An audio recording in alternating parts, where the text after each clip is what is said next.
Sige, okay lang kahit kung ano, kung ito, excuse me sa my term, kung hindi kaya harapin ni Brother Jerry yung tanong ko, okay lang. Ako, tanungin niya ako kahit anong tanong niya.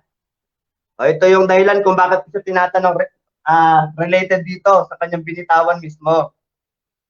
Sabi niya, marunong siya ng Hebrew. Marunong din naman ako ng konti, pero hindi ako nagsasalita nang wala akong patunay sa sasabihin ko. Ito yun bro, papakita ko sa inyo kung bakit hindi yawa ang pagbigkas na ito. Kaya nga sinabi ko kanina, huwag kayong gagamit ng mga sources na hindi nyo pala kakampi. Kalaban nyo pala. Like this, pakitaan ko po kayo ng example. Ito bang kamets? Itong parang letter T na maliit. Ang tawag po dito, kamets. Bawel po yan sa ating pagkaintindi. And then, nikod sa Hebrew na pagbigkas. Ito bang kamets? Ito ba ay binibigkas ng A or O? According dito sa, ito patingin na lang Ito po, according sa Strong's Exhaustive Concordance, complete and unabridged. Ayan. According po dito, hindi po galing sa akin, Okay. According po sa book na meron ako, na luma na din, pero ang sabi dito, yung kamets po, kapag siya po ay ipopronounce or ibibigkas, ang kanyang power po or ang kanyang sounds of power is A as in A sa salitang all na Ingles. Ito, wala kung makikita. Sana makita.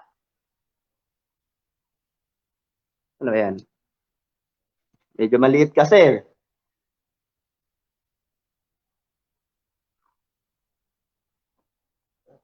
Ano nga, paklik ka ng screen, Hana.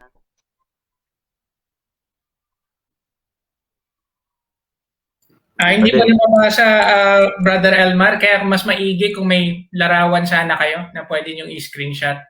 Pero anyways, para hindi ko mas oras din sa, okay bro, thanks sa ito na lang. According sa Strong Exhaustive Concordance, ang comments daw ito, kapag siya ay iyong ibibigkas, siya yung A dito sa salitang all. Hindi siya A na pagbigkas na katulad ng far. So magkaiba po itong comments na to. A po siya, A.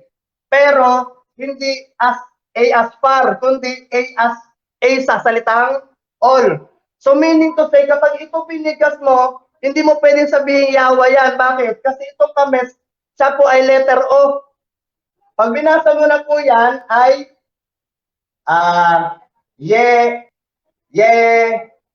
yewo.